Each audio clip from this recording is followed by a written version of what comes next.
will wave. There's my hand waving. I'm going to go ahead and go live on Facebook.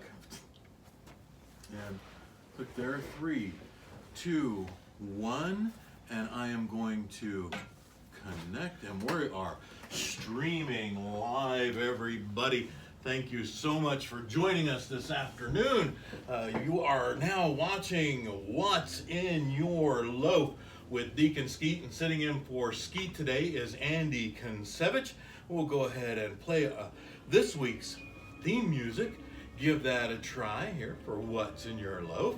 Take a little bit of a listen. Does this work for the show? Can you hear that?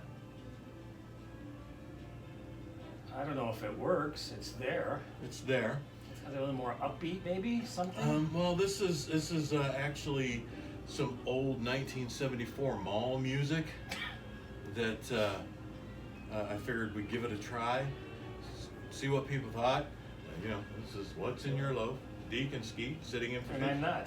Yeah, Andy is not either of those. He is Andy Kinsevich. Andy, why don't you tell everybody a little bit about yourself and why you're sitting in here today? Good afternoon, ladies, gentlemen, and gentle people. I am here because Deke, or is that Skeet? Which one is which? He's Deke, I'm Skeet. Okay, you're Deke and he's... No, I'm Skeet. He's and Deke. I'm not, and I don't know. Right, All right. You're not. Well, Deke is here because his wife and he and his wife are celebrating their 490th anniversary wedding. Correct. So, congratulations. I don't think it was 498. I think it's something like 50 or 45 or 50 years they've been together. 27. Oh, 27. Okay. Yeah. So I think they're out somewhere at the Notel Motel and enjoying some seafood, if that's what you want to call it. Yeah. Seafood, and in fact, I think he talked about eating some lobster later today. So hopefully, Deke, hopefully you're having a great time with that. Now Andy, we were talking a little bit before. Well, before we do that, everybody, here is our table today. Of course, we have our flutes just in case, we need to have a sip. We do have a wee bit of cheese. We've got the Baby Bell individually wrapped. Twice, Cheese. no less. Fancy, yes, twice. The fancy Baby Bell cheese. And of course we have our loaf, and we'll talk about that a little bit later on. But you and I were talking a little bit before the show, and you had mentioned earlier this week that conductors of orchestras were on your mind. Yes, I was having a conversation with a friend, and he kept telling me how great the Elgin Symphony Orchestra is because they've got this conductor that just kicks butt and he controls. And I'm thinking to myself, how much do you really need a conductor? I mean, you have someone that's proficient in the music, can read music. They're up there playing with a symphony orchestra. You don't think that the guy playing the cymbals knows when to crash those cymbals without being told to by someone with a large or a small baton, depending upon their stature at the symphony? Well, that may have a lot to do with it. The size and length of that baton and the wand or whatever you call it. What do they call it? Is it just a stick? I think it's a baton. A baton. What they call it. All right. So, do they have to have a special handle? No. It's just I think it's a one solid piece, like trimmed down. Trimmed down. It's got a sharper point and a fatter point you hold on to, and so you make the accent with the pointy tip. I guess, but here's a guy in the back and that's playing cymbals. Dun, right? Yeah. Does he know? He doesn't need to be told that. What do you need to Hey, you! Wake up! Wake up! I don't know. It just seemed kind of funny. I think the whole concept of having a conductor in a symphony, I think it's some liberal that didn't have a job that's kind of scamming the system, and they decided, okay, we're really going to pull one over. I think it should belong to the Clinton Foundation. I think whoever started this. Wow. That's a heavy accusation right there. It's just a perspective. I don't know. Perspective. All right. I don't know, conductors. I mean, when I was way back in high school in the band, is anyone really watching them? Kent. I can't believe your wife let you. Yeah, Kent. I thought you were supposed to be entertaining your wife there, Deke. Yeah. But you heard you were at the Notel Motel. Though, That's a good question. Is anybody really watching them? Gary Hackney says, yeah. There you go. So maybe, I Hey, guess Gary. Gary knows. Gary knows. Gary knows. That'll be the next new show. But does right? anybody know who Gary is? I have not a dang clue who Gary is. Who the hell So, is Gary? but you know, no, I mean those two guys. Those these two guys, us two guys, who's actually watching us two guys? I don't know. Two people are watching us two guys right there. Two guys are watching the two guys. Yeah, two guys are watching Oh the my two God. guys. So we're having a great time. I mean, Andy and I are talking. Everybody else out here is superfluous. That's right. So, and Deke is evidently a sprinter. So you know what you know he's out running. That's what his wife said. You're a Yeah. sprinter. Why don't you slow down a little bit there, So, buddy? but you know, hopefully he has a lovely day, lovely afternoon. So, man, now I really lost what we were talking. Oh, the orchestra. The orchestra. The orchestra thing. I don't know. It's probably all to do with the size of your baton and how pointy your tip is, and And how you far know, you can reach out how and far stab you can, somebody. yeah. Okay. Or if you got a good fling. Yeah, maybe that's why. Maybe they don't want to get.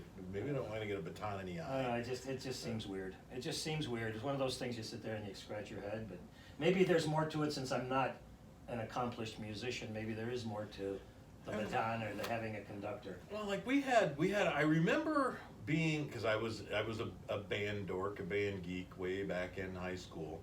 I was also in a choir, but in band, for the concert band, we actually had a guest conductor one time. I don't know from where. I know that our band teacher, the regular band conductor, was incredibly impressed with this conductor that came in. I don't know where he was from, what he was known for.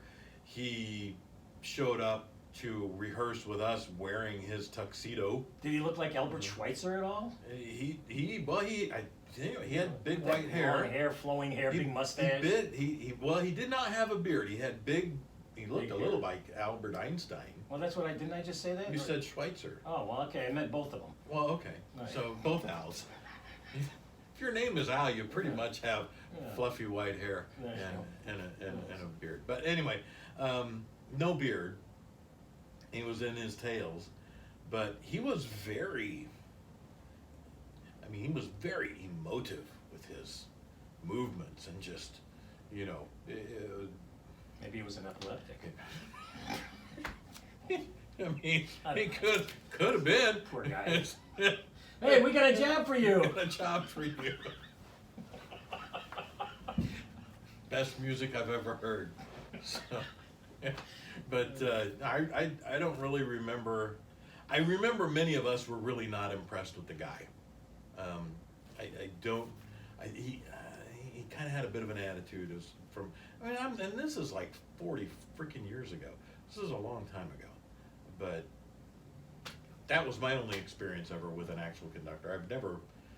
I've watched them, Right. you know, on videos and stuff, but I don't pay. And ask Tom who Gary is. Who's Tom? I don't know who Tom is. Gary, who's Tom? Yeah, And why And would we ask Prince Gary? Albert. Prince Albert in a can? Prince Albert in a can. I have no idea. Looks like Gary left us. Yeah. Oh, you know, we got more comments going on, and I'm sitting over here, and I can't scroll down. So maybe No. I should. Yeah, I that's should what hustle over here, and let's see what people are saying. Whoops. Give peace a chance. Let's see. Look there. Ah ha ha ha ha. Couldn't keep the clarinet steady enough. Anyway, but I'll come back over here now. So we just want to make sure we got what you guys are saying. So, but you know, here's a segue. Segway. Uh, I've ridden one, yeah, they're a lot of fun. Are they? Oh, blast. I've never ridden one. I've seen them. I thought they look like they'd be fun. Oh, it's fun. Are You they- can kill is- yourself on Is it. it hard to do? No, you can tend to overcompensate, so, you know, when you lean forward, it goes faster. Yeah. Right, and it's different, so sometimes you're like spazzing out, you're trying to go slower and faster, and you're like doing one of these things, and then if you don't steer it quite right, you can just flip over. It's weird. Yeah. So I just remember thinking that would be fun when I saw that, what's his name? Kevin, what's his face, that did the movie, the Mall Cop movie. Wow, that really helps, doesn't it? No, I know who you're talking about. I just can't think of Kevin Costner. No, he didn't do the mole movies. No, he danced with wolves. Yeah. Well, when you can't get anything else. Yeah. Kevin James, Yes. did the Paul Blart Mall Cop movie. Correct. And that's where I remember seeing the segue. Man, that was a long way to go just to say, I saw a guy, anyway, looked like fun. There. This segue sucked. We didn't even get to the segue. Didn't even What get was to the segue. I don't even know now because we're moving off of conductors, and I was going to mention, I think I talked to you about this before starting, LinkedIn. A couple of people I know call it Linkadink. I don't know, LinkedIn, I got an invitation to connect with somebody this morning. And the message that they sent looked like a complete sales pitch. And I get those all the time, every day, all week long. And I generally just, but you know, something was like, another freaking pitch. It's exactly what it looked like. And it was like, hey, I'd like you to join my free closed Facebook group.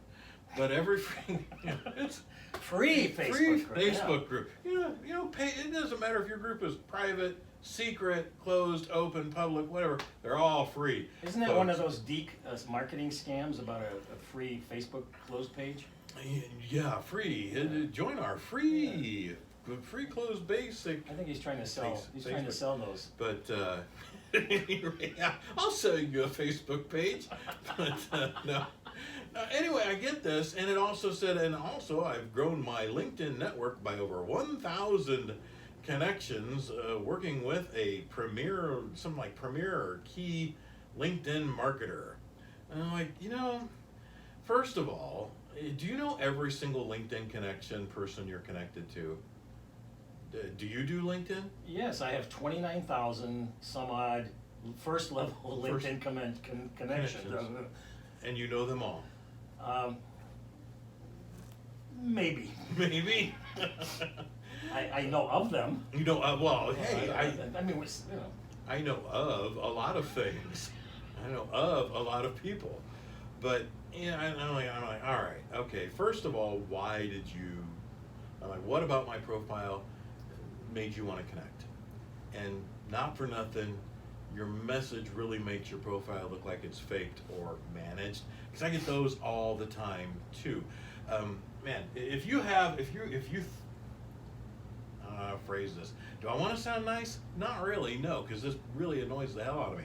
If you think you're a really big deal and you have someone manage your LinkedIn profile, and you are someone who wants to be on radio shows, podcasts, and you want to be interviewed, Okay. don't approach a brand new connection by trying to sell yourself. I get these all the time. Hey, I would be great to be interviewed on your show. Oh, really? Which one? Because I only mention a couple shows on my LinkedIn profile. You obviously did not check them out. You didn't listen to them because what you're saying doesn't pertain to any of either of them. You probably didn't go listen to 24/7 WPL. You probably did not go listen to 216.net, and it drives me nuts. You better scroll. I better scroll. Look at these people. Yeah. Hey, as you Why give don't me you just move your exercise. paperwork over there? Yeah, you know, it's Probably that Kent Jones is it's interrupting us Kent. again. Kent. Well, there's only one person watching. Oh, Gary's back. Oh, I Tom know Sellers. There's Tom. Tom. King of Queens. That's the guy. Yeah, Tom. I know Tom Sellers.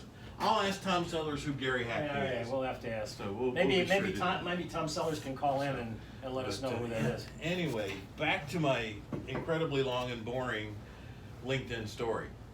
So I just shoot this back. Hey, not for nothing, this is what it looks like. I get a response. I am a real person. In all my years of being on LinkedIn, I've been on LinkedIn for 10 years. I have never been so insulted. Have a nice day. And so I start to type back. Look, I didn't intend to insult you. I was intending to give you an opportunity to engage properly with me. But turns out the rant was sent and then I was blocked. But I know who this person is because, you know, you get the email notification about when someone wants to connect with you on LinkedIn and their name and Right. their picture and all that stuff. So You know, not for nothing. Man, don't try and sell someone when you're connecting with them over LinkedIn and you don't know them. That ticks me off to no end. But that's typical of LinkedIn. LinkedIn, everybody on there, after they connect with you, the first thing, if they ever touch base with you, is they're trying to sell you something. Yeah. Or trying to give you something for free with the back end of selling you something. Yeah. And we like to call it commission breath. And you can spot somebody with commission breath a mile away. Yeah. So I don't know, LinkedIn in some ways, it turns into a bad local networking event when they're just trying to sell. Yeah. Not about, hey, let's talk about, let's meet over a conversation and see how we can help each other grow. LinkedIn's just as bad as local marketing and networking groups. Well, that's why, I don't really go to a lot of local networking groups anymore because of that. Yeah. You walk in and it's just, hey, buy my stuff. Oh, you're not going to do anything for me? Well, I'm not even talking to you. It gets ridiculous. I know. But at any rate, man, I just, that set me off today, and I thought it was kind of, here, I'm going to rant at you, tell you you've insulted me, and then block you so you can't respond. Then run and hide. Well, it must be a snowflake. So it must be. So what have you been up to lately? I know you were thinking about orchestra. Hey, you know what? I read an interesting article today. Oh yeah. And it was from the Braceville Police Department. Said there was a vicious monkey loose. They were spotted on the streets of Braceville, Ohio. Vicious monkeys. Vicious monkeys. Vicious monkeys loose on the streets of Ohio. Braceville. Yes, no less. and they said the thing was jumping up on people's car roofs and jumping on house roofs. Well, if you're a monkey, what are you going to do? I don't know, but I think I personally, when I first read the article, my first thought was it was probably John Kasich and nobody recognized it. He's still pissed off about the 2016 elections and he couldn't make it into the presidential run. So I just think he's venting. I mean, everybody who is not Trump is still pissed off about that. Yeah. So if you're not Trump or didn't vote for him, everybody is so bent out of freaking shape over that. But and actually, you know what? Do you have another article? Oh, I kind of do. I saw another. But I like the monkey thing. You like the monkey thing? I like the monkey thing. I like it. That's awesome though. Vicious monkeys in Ohio or Iowa? Ohio. Ohio. Yeah. Because you wouldn't really think of Ohio being a place you'd see a vicious monkey. Exactly. I said, well, other than John Kasich, but. So no, but the other one I did kind of thought was kind of an interesting was in New Zealand, the newest home of crazed gun control. There was a woman on her way home riding her bicycle, and she saw a runaway goat. A runaway goat? A runaway goat just running through the streets of some New Zealand town. So she gets off her bike and tries to help, then chase down the goat. We're just saying, aw. Oh. So while she was off her bicycle chasing a goat, somebody steals her bicycle. And I'm thinking to myself, what is this? Is this New Zealand or is this Chicago, Illinois? I mean, at least she wasn't shot. So. Well, yeah. Yeah. So, man, trying to get a goat. What the hell are your goats doing out? A country that's got massive gun control can't shoot a goat. I don't know. Can't wrangle in their own damn goats. You can't wrangle in your own damn goats. You should be worried about that before something else. Scroll down there, would you? Scroll. Yeah, let's get. Ken seems to be busy with not his wife. Yeah, busy with us and not his. Look at this. By the way, what does Loaf stand for this week? Asking for a friend. Actually, because we're not licking old apples. That wouldn't work at all. Licking old apples, friend. Yeah. That was last week. We can't use the same. No, we can't. And actually, we do have a new Loaf acronym, as a matter of fact. We'll go ahead and get to that. We've got a couple of things to get to and not a lot of time left. New Loaf is, and this is actually pretty relevant for what you were just talking about. Really? Yeah. So believe it or not, we actually have another relevant one. Loaf, laughing outwardly at feds. Don't be afraid. Laughing outwardly at feds. Federal governments are just, they're good for a laugh. They really are. That actually was given to us by 13-year-old Haley from Marshall, Missouri. God or bless Chillicothe, Missouri.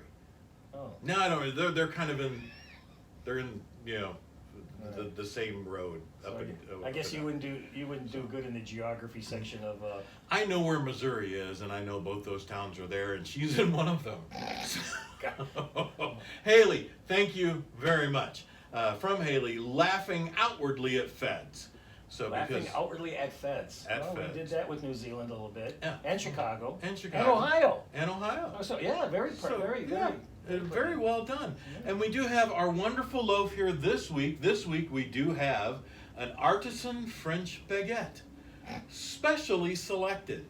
Take and bake, ready to bake and serve. Well, you can actually it's fully baked. It's ready to go. We have the ingredients here. And what does artisan stand for? Artisan is, apparently it was made by bread artists.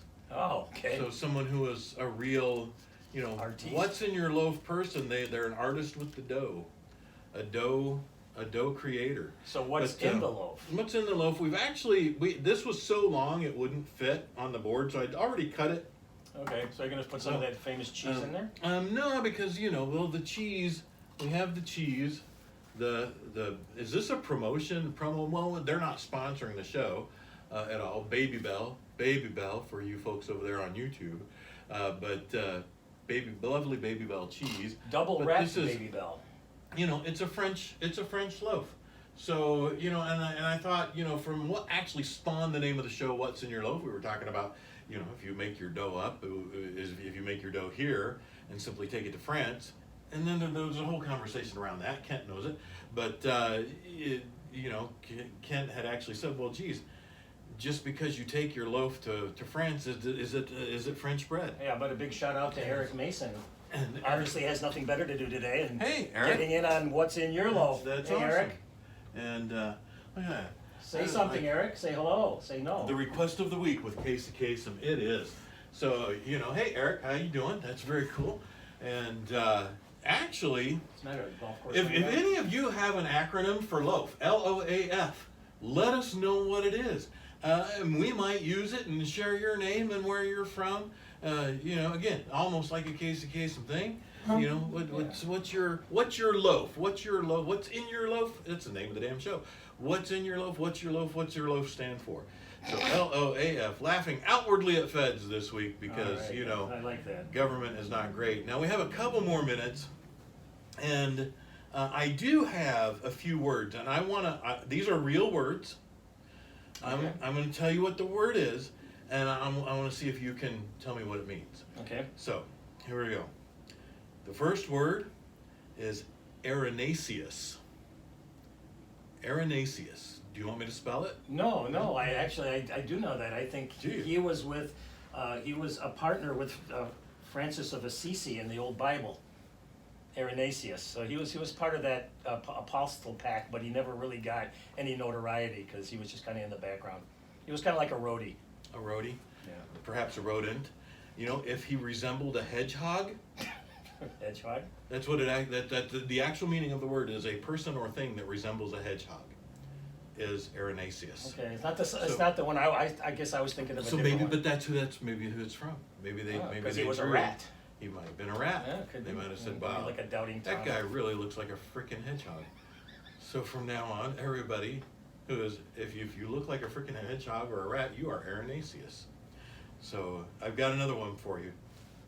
I enjoy this word. I like to just say this word. Okay. So and if you enjoy it, and you guys enjoy it out there as well, bumfuzzle. Bumfuzzle. It's fun to say. Bumfuzzle. Super. Yeah. Bumfuzzle. That's your bum. So, do you? How's your bum fuzzle? My bumfuzzle is something else. You Let better me tell clean you that what. thing off once in a while. I hope you wipe. Do you know what that means? I really don't even. I don't know. Is it an LGBTQ kind of thing? Not at all. Okay. Well, maybe. Because bumfuzzle is the state of being confused, perplexed, or flustered, or to cause confusion. Well, if something was stuck up I'd be bumfuzzled too. Yeah, I'm damn bumfuzzled. Well, Lord Almighty, I'm damn bumfuzzled about this. So, now, we have another one here. And this is something that I could see someone calling into work Okay. and saying that if you're calling out sick, This is widdershins. Widdershins. Widdershins. What do you think that means? Have you heard that one before? You know what? I seem to recall I have, but I just can't remember where I know that from. No? Do you want the definition? I would almost like to hear the definition. Almost, yeah. Widdershins is to move counterclockwise, or a thing that is moving or is made to move counterclockwise. So if you're not feeling like going to work someday, just get up, spin counterclockwise a couple times, and call in and go, I've got the Widdershins. Sorry, can't make it. It's a serious case of the Widdershins today. And then for the rest of the day, just do everything counterclockwise. You'll be all right. So we've got another one. And Did you may go into yesterday and then yeah, have I've to got relive two it. more. I've got two more of these. We got a couple of minutes, so we've got about 5 minutes left. We're doing all right. So Oh, we got more people up there. yeah, we do. Well, let's. You know what? I see we got some more comments. Yeah, we you got a guys lot. got me hopping, backing up, back and forth. I'm actually getting exercise. Whoa, look at that. No sweaty wieners today. No, we did not have any sweaty wieners. Well, that's because you took them home last week. And his Arenaceus was inflamed, so he went to the doctor. And Bumfuzzle, my Bumfuzzle met her Harry Potter. Oh. Bump. And then Widdershins. Not actually how you spell it, but that's a good try. I was Widdershins all night, I swear. You probably were. But we got another one here for you. Taradiddle.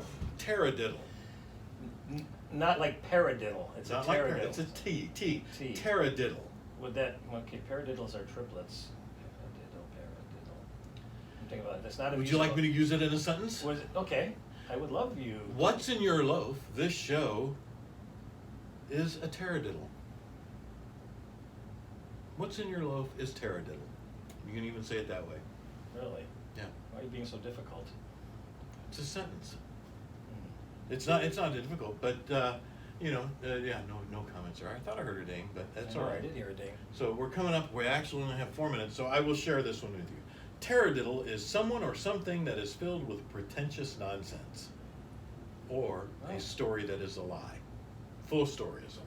Oh Not yeah, just I a would. lie. Yeah, I think I'd go along with So. a great description of what This show is. show's all about. What's in your loaf is taradiddle. This taradiddle. You got that Yeah. there, Sparky? So we are full of pretentious nonsense, as you can see. Yes. So I thought that was absolutely perfectly fitting for the show. Last word, and this, of all these words that I looked at today, this is the only one that I actually knew what it meant when I saw it. All right, that's So- a three-letter word for you. No, actually it is 1, 2, 3, 4, 5, 6, 7, 8, 8-letter word. You moved up in the world. Moved up in the world. Gardyloo. You actually knew what that I meant. know what it meant. I know what Gardyloo. it means. Gardyloo. Okay. Gardyloo. Gardyloo. Has it got to do with anything with bathrooms in Australia? Not You in like Australia, where you're blocking, but you're close. And it's got to do with bathrooms? Yeah. Really? You're Not close. bad, huh? You're close. Yeah, not bad. I'm impressed. So, Gardyloo. Gardyloo. How about from India? No, not from No? India. No, I couldn't think that because they play that goofy game with Move the further wickets. westward. Westward. Yeah. It's from the UK. Okay. Yeah. So, Gardyloo. Would you like me to? Would you? I mean, I'd like to. Okay. Yeah. This is a warning shouted before dumping waste buckets and bedpans out of windows into the streets. So old English, old Irish, and my grandfather used to yell that. My grandfather was Irish, and he'd say Gardyloo before throwing stuff. And I would just wait until I didn't like somebody and then just throw Yeah. it down there and not say anything. yeah, well, you know, So much watch for that. Hey, there's Kent. There's Kent. Gardyloo. It's actually what it's. Everybody knew what Gardyloo meant, so I guess it means that you're on guard from the stuff that should be going in the loo but is coming out the window instead. So That's quite a word. when they used to dump their bedpans. That's quite a out the word, window. Mr. Science. Yeah, quite a word, Mr. Science. So now we're down to 2 minutes here, so we're wrapping up. Andy, thank you so much for sitting in for Kent today. Thank you very, very much, Mr. Deke Jones. Deke, Mr. Deke and Mrs. Scroll it Deke. one more time to see who's the Mr. end there, Deacon, 'cause yeah, I think let's- he's got some more words of wisdom. Mr. and Mrs. Deke. Mr. and Mrs. Deke, they're probably watching this in bed. Yeah. Let's see. Far Go away. down here. Taradiddle. I got nothing. Phil Sweeney joined. Thanks for joining Hey, us, Phil. Sweeney. And Where's the Gardy-Loo, horse? she bent over and saw her Gardy-Loo. That's quite possible if she was over her Gardy-Loo. Hey, But you know what? We don't want to hear any real-time. so, you know what? No, this actually, we do have to wrap up. Thank you all very, very much for joining us. Deke, we missed you. Hope you and Mrs. Deke have a wonderful 27th anniversary. Thank you very much. And Andy, thank you again for joining and being a guest Thanks host. for having me We hope on. you all have a great week. And until next Thursday at 3:30, have a wonderful week. Then next week, 3:30, let your week go and join us on What's in Your Loaf. We'll be back then again. See you all later. Take care. Bye-bye. And we will end that one there and end there. And we are going to And here. end here.